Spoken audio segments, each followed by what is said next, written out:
Alright, what's going on, beautiful people of the interwebs? This is Cabjoy here, and I'm here to give a bit of a tutorial about the four-armed Shokan, Goro. For those who know me a bit better, I've been wanting to play Goro for such a freaking long time, and I've been playing him on the side, on and off since the game's release. But if you've looked at tournament footage of mine, you've seen that I've never really played him in tournament, and that's because until now I don't think he's really been able to properly shine in MKX. Right now, or leading up to now, there's not really been a great representation of Goro out there in live streams, in tournament or anything like that.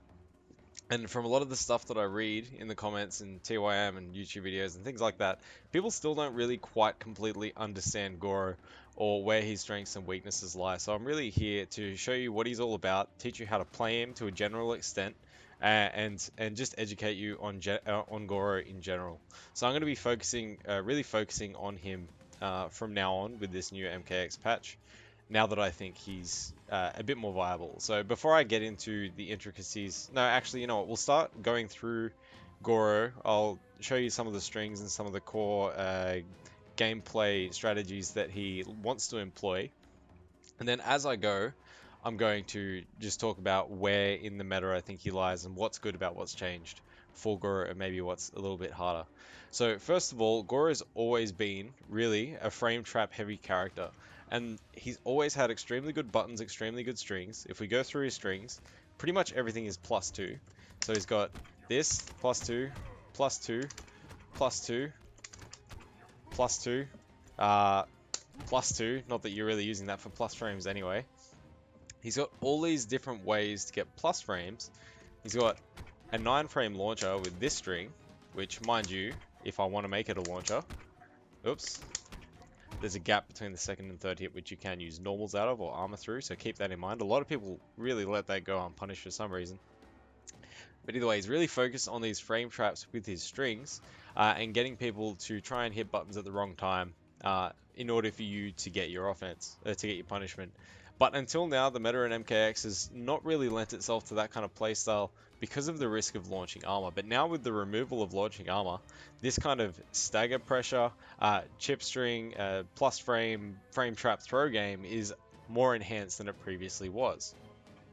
So now that he's got all these plus frames, he can really use those to open his opponent up. And it's much scarier, especially once cornered, because Goro is significantly better in the corner.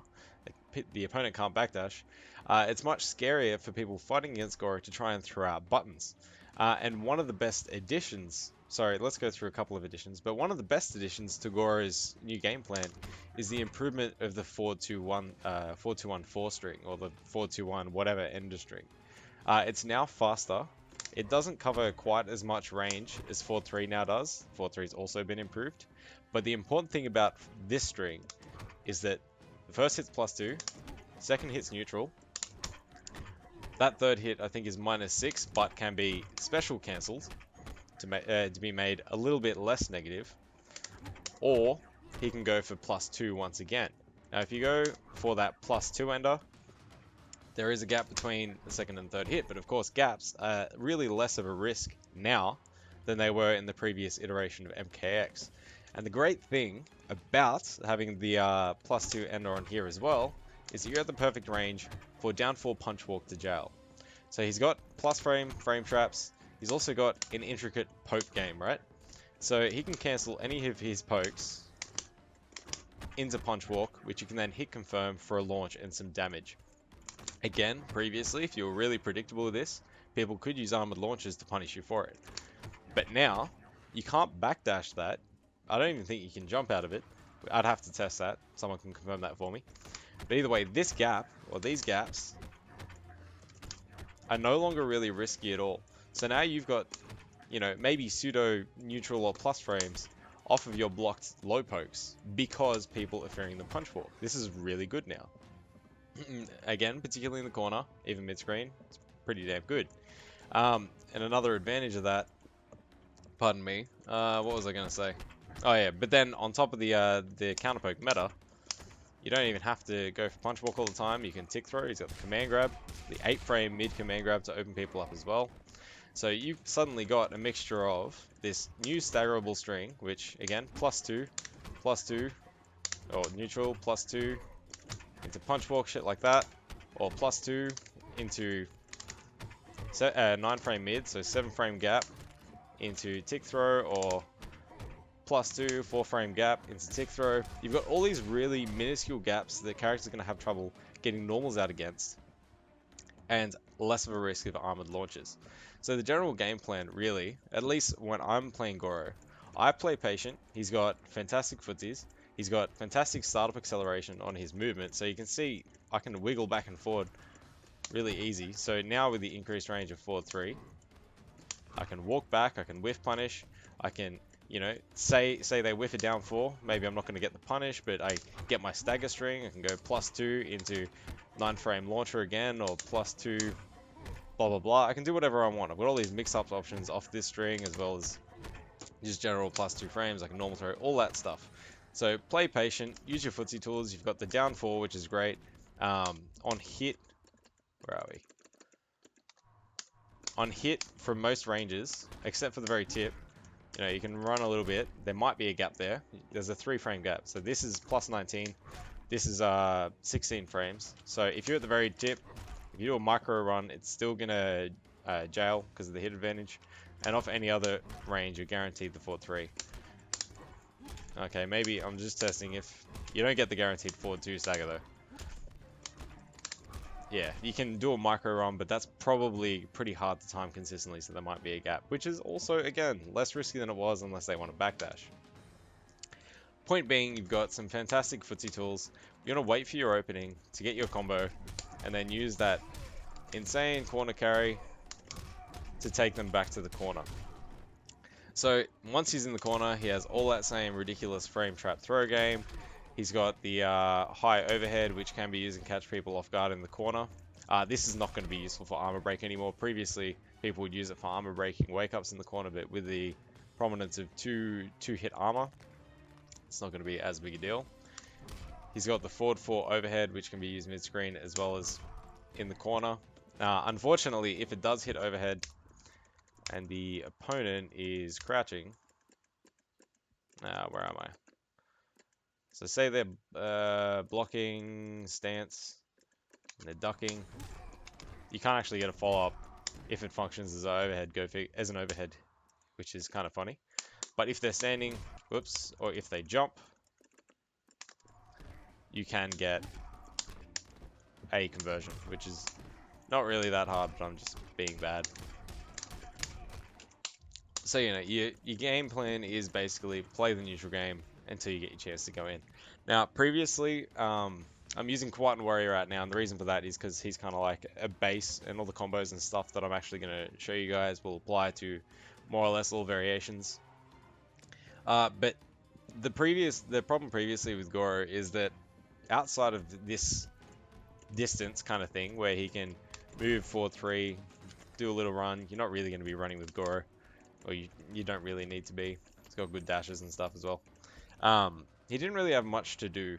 Kombatant Warrior obviously has this, which is a fairly good tool, but the old Fireball didn't really promote or encourage people to jump.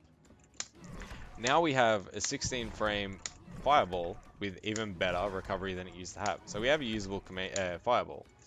And this really helps, at least in my eyes, it really helps the other 2 variations, Kombatant and Dragon Fangs, because it gives him something full screen to encourage movement and encourage silly play.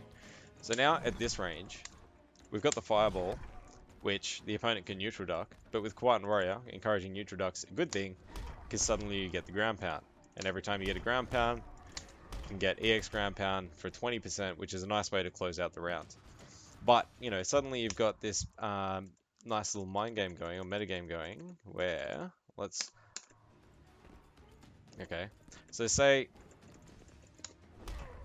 I've been ground pounding, he's been jumping, so I'm like, alright, I'm going to throw a Fireball, maybe it catches him out of the air, but then maybe I like fake the Fireball and do something like that. Fake the ground pound, and you can run up and you can anti-air them, and you can punish them for the poor movement. So there's kind of a nice little cyclical thing going on here, now that we have a nice Fireball.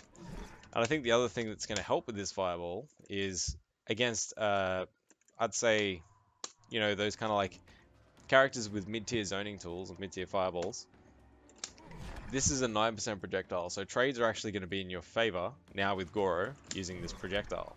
I'm not sure how he's going to go against some of the better zoners or zoners with low fireballs. I think Molina and Piercing and Liu Kang are still going to give him trouble because of the low fireball. Those two have always conventionally given Goro trouble. He probably still will.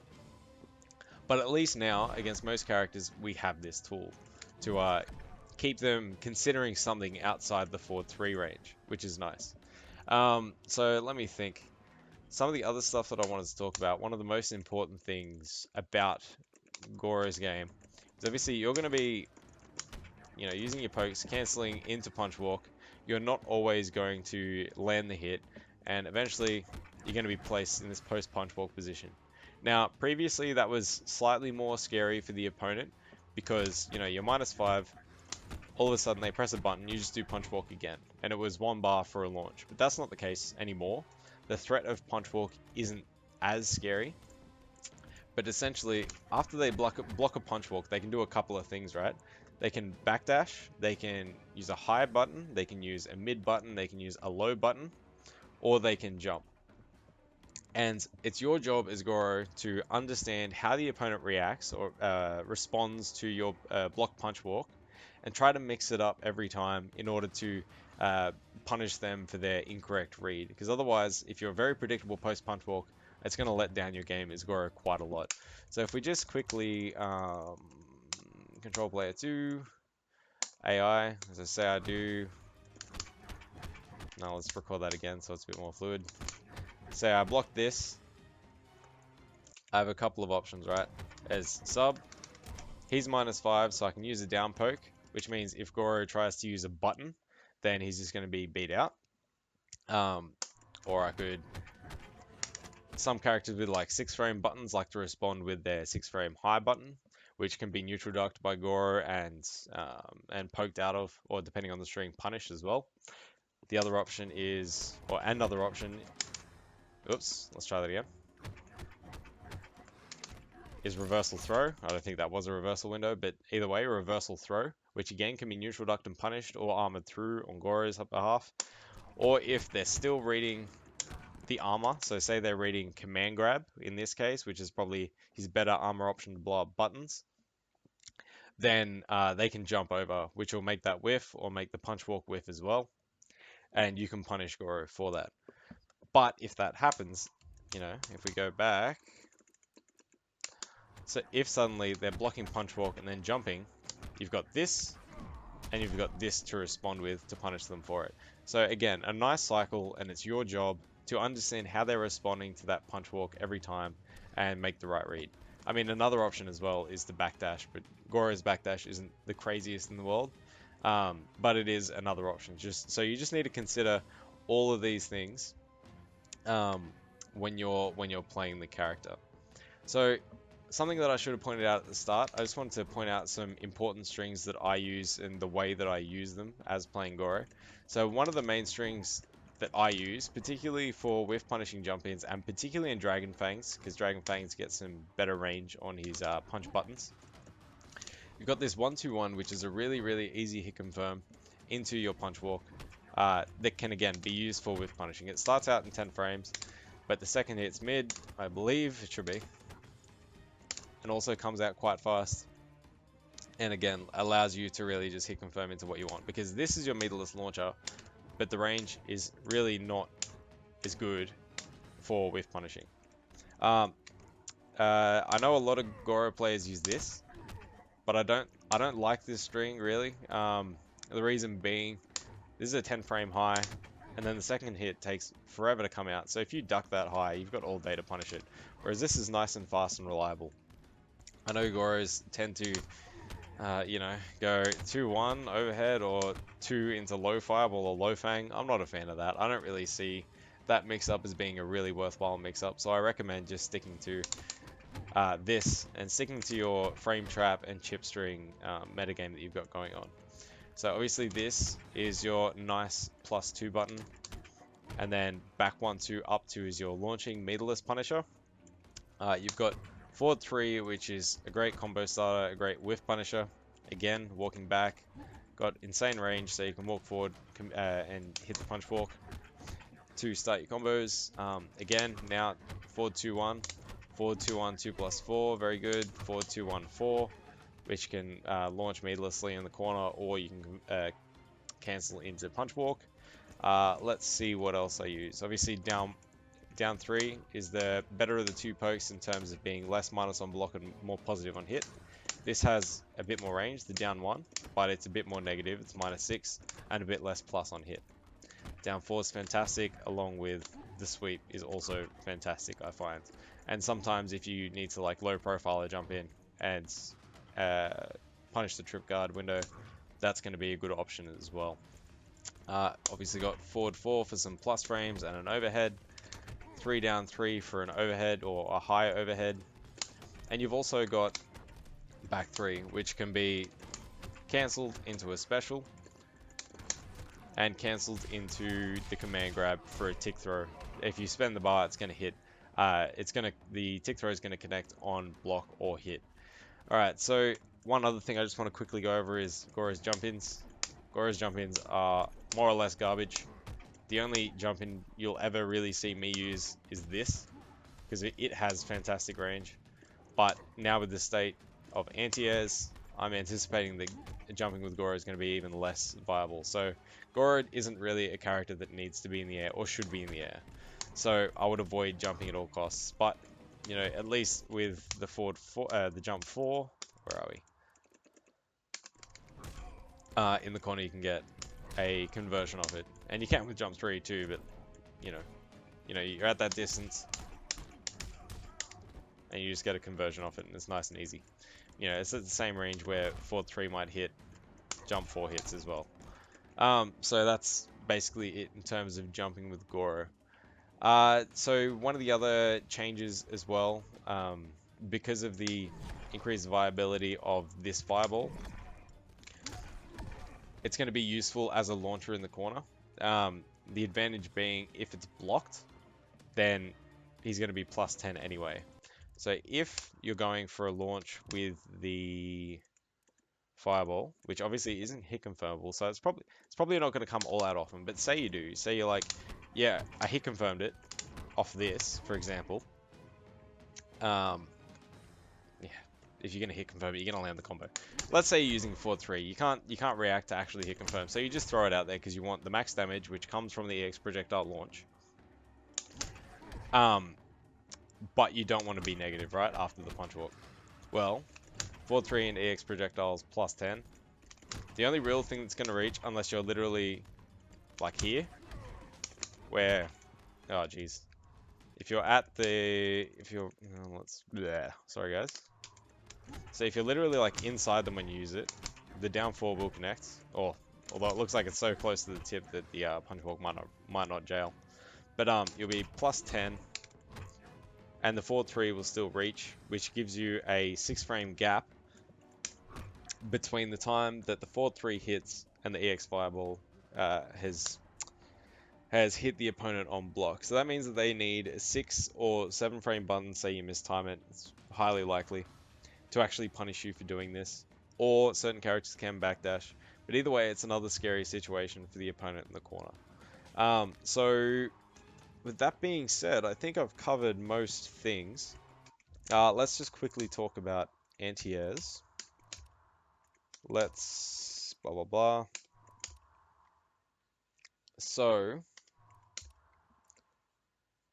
particularly, let's go always and let's go jump.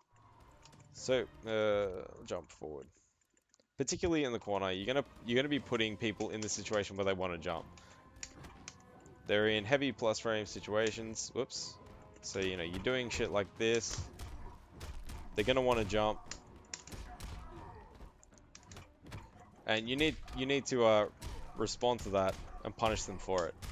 And up 1 is a fantastic tool for it, or up 2. So you need to, again, like using your plus frames, find the gaps that people want to jump and respond with up 1. Now let's just test the different jump over normals, because I haven't tested this since the previous patch, I want to record. Yeah, I want to record this guy. Where are we? Whoa! I don't want you to jump. Alright, we're good. Nah, it's more likely that it's going to be like... Whoops. Oh my goodness. I'm bad at this, guys, sorry. So they'd probably be like this distance, and then they're going to jump and try and dunk on your head, right? Yeah, so something like this. Well, Goro's obviously got up one. He's got stand one, which is actually quite good.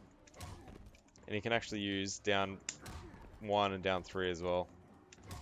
Maybe not against that jump in, but against some jump ins he can use the down one and the down three. So let's try that again.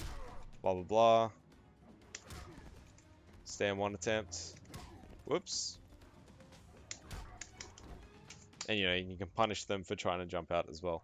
Let's just have a quick look at the same thing in the mid-screen game. What am I doing? I want this to go to the center.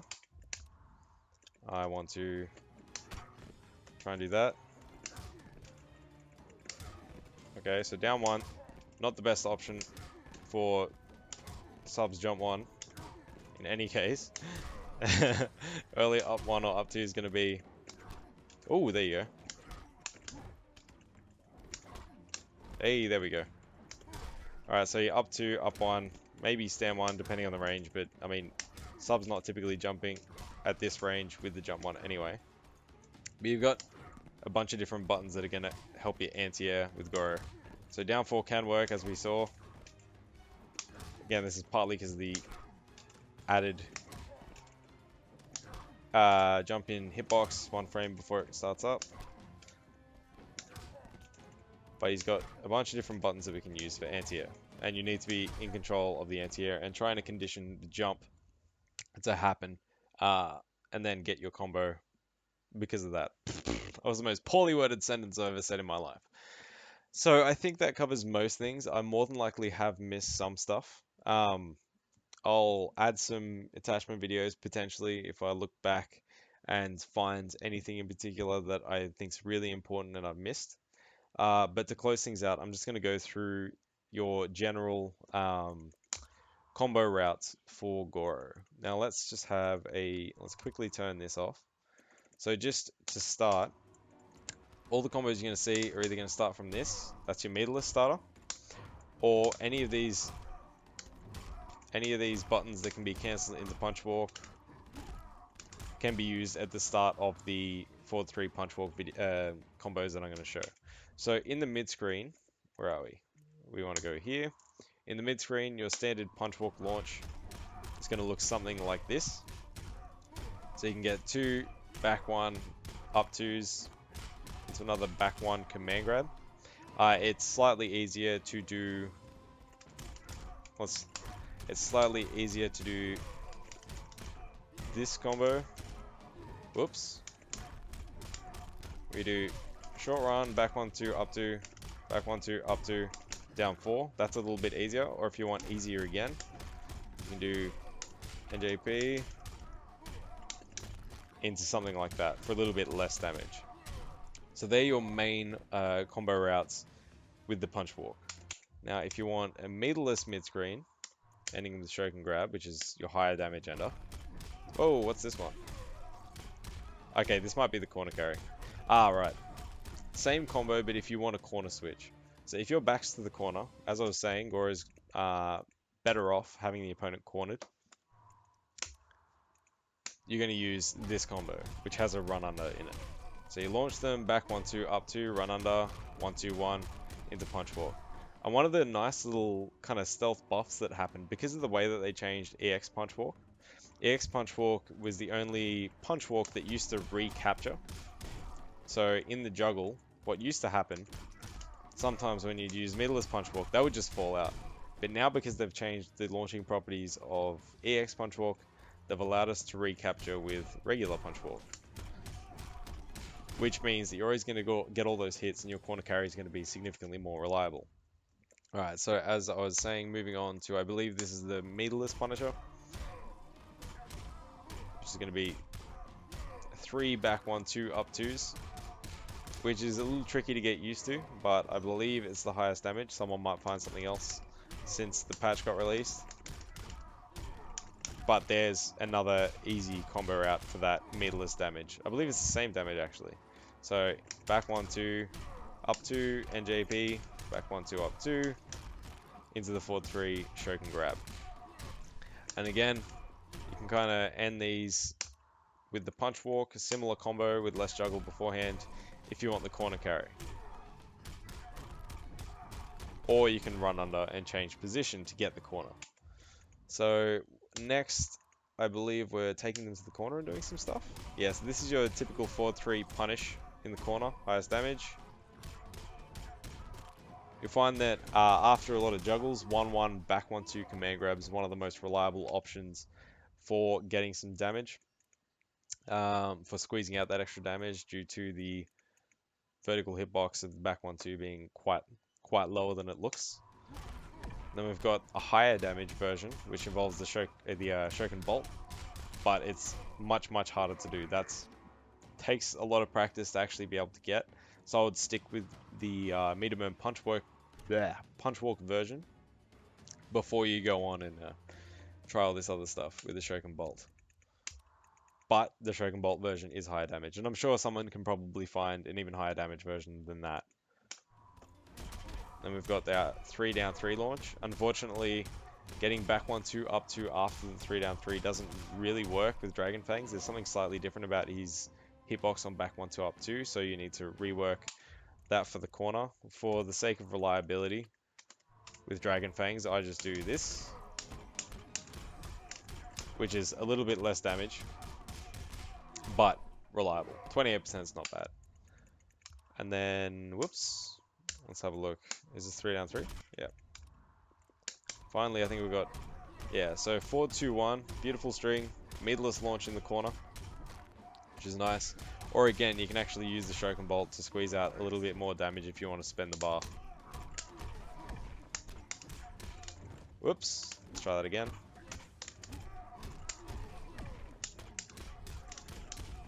So if you want to spend the bar and get a little bit more damage, you get... was that only 3% more?